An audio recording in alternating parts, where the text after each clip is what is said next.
बिस्मिल्लाहिर्रहमानिर्रहीम इय्याका नअबुदु व इय्याका नस्तईन। व्यूअर्स, मैं हूं जाहिद अजीज़ लंगर गपशप के प्लेटफॉर्म से। उम्मीद करता हूं कि आप सब लोग खैरियत से होंगे और आपके दिन अच्छे गुजर रहे होंगे। दोस्तों, आज आपने सारा दिन सोशल मीडिया देखा होगा, टीवी चैनल्स देखे होंगे। हर तरफ एक ही शोर है, आइनी तरमीम, आइनी तरमीम। आइनी तरमीम दोस्तों हुकूमत के लिए दर्द सर बनी हुई है, क्योंकि ये एक वाहिद रास्ता है जिससे हुकूमत अपने इक़्तिदार को दुआम दे सकती है और अपने जैली मैंडेट को प्रोटेक्ट कर सकती है। इसीलिए हुकूमत इस वक्त बौखलाहट का शिकार है।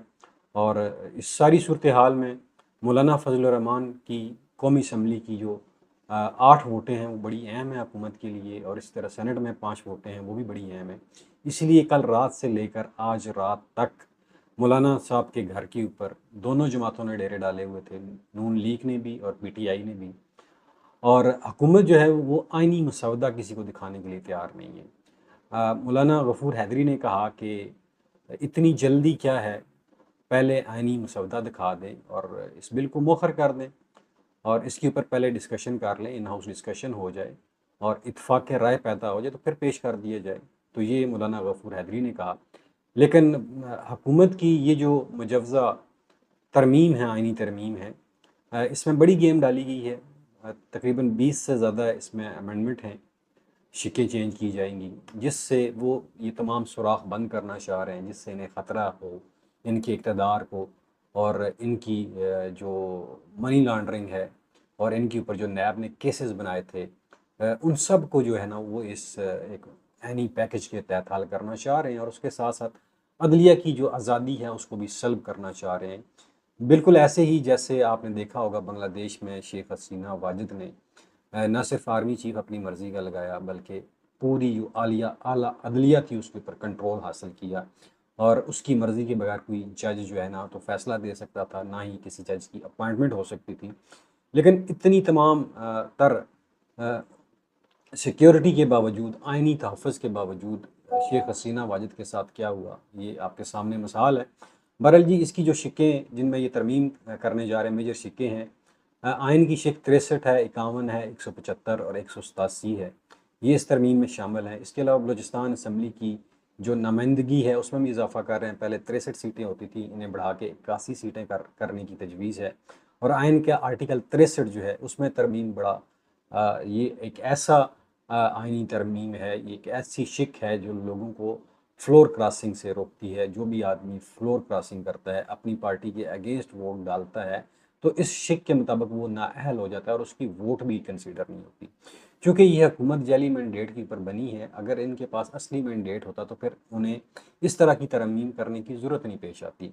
इसीलिए उन्हें पता है कि हमारे पास जो तादाद है वो कम है, और इसीलिए हम दूसरी जो पार्टी के अरकान हैं उनको दावत नहीं दे सकते जब तक कि हम आइन की आर्टिकल 63 में तरमीम ना कर लें। तो इसलिए इस शिक को भी शामिल किया गया है। और आइन की आर्टिकल 181 में भी तरमीम किए जाने का अमकान है जी। और आइनी अदालत के फ़ैसले पर आइनी अदालत ही सुनेगी। ये है, एक नई अदालत बनाई जा रही है जिसमें कानूनी मामलात, जो आइनी मामलात हैं वो सुनेंगे। और इस आइनी अदालत का जो चीफ जस्टिस होगा वो भी हुकूमत लगाएगी और दीगर 4 जजेस भी हुकूमत अपनी मर्ज़ी के लगाएगी। यानी कि हर तरफ से अपने आप को प्रोटेक्शन देनी है। लेकिन इसका कोई फ़ायदा नहीं होगा। फ़िरौन से बड़ा तो कोई नहीं गुज़रा इस दुनिया में ताकतवर, जिसने खुदाई का दावा किया था। आखिरकार उसके साथ क्या हुआ? अल्लाह ताला ने उसी के घर में मूसा को पैदा फरमा दिया। और फिर ये आइनी अदालत जो है, आइनी अदालत आर्टिकल 184, 185 और 186 से मुतल्लक जो है वो दरख्वास्तें सुनेगी। और हाई कोर्ट के जो जजेस हैं उनको दूसरे सूबों में ट्रांसफ़र करने के हवाले से भी तजवीज़ है इस बिल में। और चीफ़ जस्टिस ऑफ पाकिस्तान की तकर्री के लिए 5 सीनियर जजेस का पैनल होगा, उसमें से किसी एक को चूज़ करना पड़ेगा। इससे पहले 19वीं तरमीम में ये चीज़ें ख़त्म की गई थी और सिर्फ़ ये था कि जो मोस्ट सीनियर जज होगा, प्यूनी जज होगा, वो चीफ़ जस्टिस ऑटोमेटिकली बन जाएगा। तो लेकिन ये भी हुकूमत के ख़िलाफ़ जाता है, क्योंकि हुकूमत जानती है कि मोस्ट सीनियर जो जजेस हैं वो इंडिपेंडेंट जजेस हैं।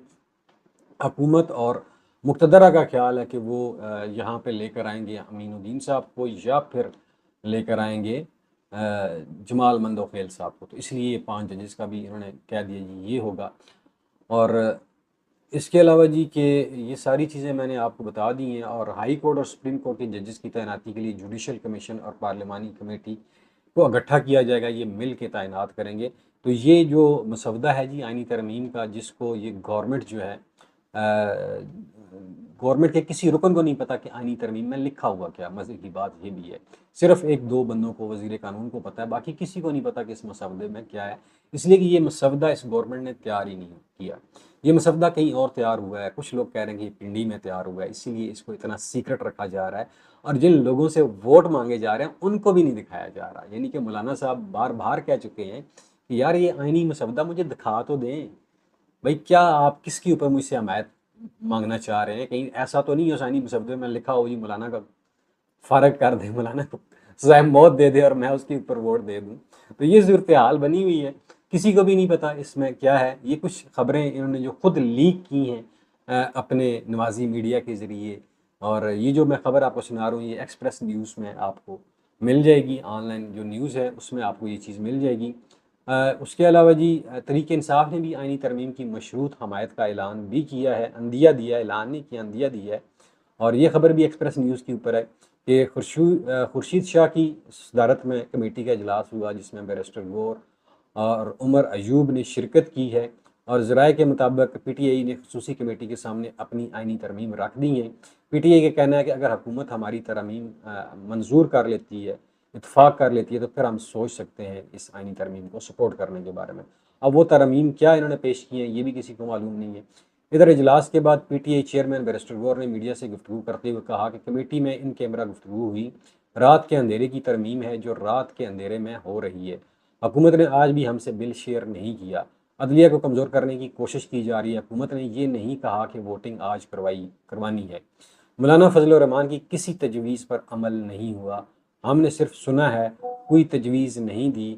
अभी इजलास शुरू होने वाला है लेकिन बिल किसी के पास भी नहीं है। तो ये सूरत हाल है दोस्तों कि आज पूरा दिन इन्होंने पाकिस्तानी अवाम को ट्रक की बत्ती के पीछे लगा के रखा है, और मुल्क में कोई काम नहीं हुआ आज सिवाय इस आइनी तरमीम के। और PTI के जो अरकान जो हैं वो अगवा किए गए हैं, उनसे भी वोट डलवाने की बात की जा रही है। कल आपने शायद नजम सेठी साहब का प्रोग्राम सुना होगा, वो ये कह रहे थे कि ये अब आइनी तरमीम जो है ये बेसिकली पॉलिटिकल जंग बन गई है, ये कोई लीगल मैटर नहीं रहा है, ये सिर्फ़ और सिर्फ सियासी मसला बन चुका है। और इनकी कोशिश यही है कि एक दफ़ा तो हम आइनी तरमीम करें ना, तो उसके बाद देखा जाएगा कि कहाँ चैलेंज होती है कहाँ नहीं होती। बेशक हमें PTI के उम्मीदवार तोड़ के वोट डलवाने पड़े, एक दफ़ा हम डलवा देंगे, उसके बाद अदालत में जाएगी, देखा जाएगा क्या होना है क्या नहीं होना। एक दफ़ा तो हम इसको अप्रूव करवाएं ना। तो ये हुकूमत की सोच है, यानी कि वो किसी भी गैर जमहूरी तरीके से, किसी भी गैर आइनी तरीके से इस तरमीम को मंजूर करवाना चाहते हैं। एक दफ़ा मंजूर हो जाए, उसके बाद चीफ़ जस्टिस काजी फायज़ ईसा भी स्ट्रेंथन हो जाएगा। और बाकी जो 8 जजेज़ हैं उनके बारे में उन्होंने बड़ी अजीब बात की है कि अगर ये 8 जजेज़ जो हैं इस आइनी तरमीम को सेट असाइड करेंगे तो फिर हुकूमत इनको ज़बरदस्ती घर भेज देगी, क्योंकि हुकूमत के साथ मुक़्तदरा की ताकत है, यानी कि फ़ौज की ताकत है, और फ़ौज जो है हुकूमत के साथ मिलकर इन 8 जजों को घर भेज देगी। ये सूरत हाल है। उधर वकला की तहरीक की भी बात की जा रही है, प्रोटेस्ट की भी बात की जा रही है। आज सोशल मीडिया इन खबरों से भरा हुआ है। और एक ख़बर ये भी है कि मौलाना साहब जो हैं वो आज अभी पहुँच चुके हैं जी असम्बली में। जो खसूसी कमेटी है उसमें मौलाना साहब ने शिरकत की है, और देखते हैं मौलाना साहब को वहाँ पे क्या सुनाया जाता है। कि मैंने कल भी कहा था कि मौलाना साहब के पास सिर्फ 2 ऑप्शन है, या तो वो हीरो बन जाएँ या वो ज़ीरो बन जाएँ। और यही चीज़ डिसाइड करेगी कि अगले इंतखाबात में मौलाना साहब को क्या कुछ सीटें मिलेंगी या नहीं मिलेंगी। आप मौलाना साहब अपनी सियासत को ज़िंदा करना चाहते हैं या फिर हमेशा के लिए दफन करना चाहते हैं? अगर मौलाना साहब इस आइनी तरमीम को सपोर्ट नहीं करते तो यकीन करें ये 22 करोड़ आवाम मौलाना साहब को अपने कंधों के ऊपर उठा लेगी, क्योंकि ये अंधेरे में अदलिया के ऊपर शब खून मारा जा रहा है। और शब खून मारने वाले आपको पता है पिछले 75 साल से कौन लोग हैं? ये आज भी वही लोग एक्टिव हैं जिन्होंने पिछले 75 साल से ऐसी कानून साजियाँ करवाई इस कौमी असम्बली से। कहने को तो इस कौमी असम्बली का बड़ा तकद्दस है जनाब काजी फायज़ ईसा साहब की नज़र में, लेकिन इसका तकद्दस आपने हफ्ता पहले देख लिया, किस तरह कौमी असम्बली के मेंबरान को गिरबानों से पकड़ के नकाब पोशों ने घसीटा और उठा के ले गए। तो ये तो है हमारी कौमी असम्बली का तकद्दस ही। इस वक्त पाकिस्तान में शायद ही कोई सियासतदान हो जो इनके असर से बाहर हो, यानी कि मुक़्तदरा के असर से बाहर हो। और मुक़्तदरा की भी डबल फेसेस हैं। एक तरफ तो वो कहते हैं जी कि हम सियासत में हिस्सा नहीं लेते हैं, हम किसी सियासी जमात को बैक नहीं करते हैं, और दूसरी तरफ ये सरे आम जो है ये कार्रवाइयाँ करते हैं, लोगों के बाजू मरोड़ते हैं, उनसे अपनी मर्ज़ी के कानून के ऊपर वोट लेते हैं। तो ये एक तज़ाद है। DGSPR अक्सर इसका राग अलापते नज़र आते हैं, लेकिन हकीकत में ऐसा नहीं है। आप आवाम को भी बेवकूफ़ नहीं बना सकते, और दुनिया तो बनती ही नहीं आपसे बेवकूफ़। बहरहाल जी, इस आइनी तरमीम का बहुत बड़ा इम्पैक्ट होने जा रहा है पाकिस्तान के हालात के ऊपर।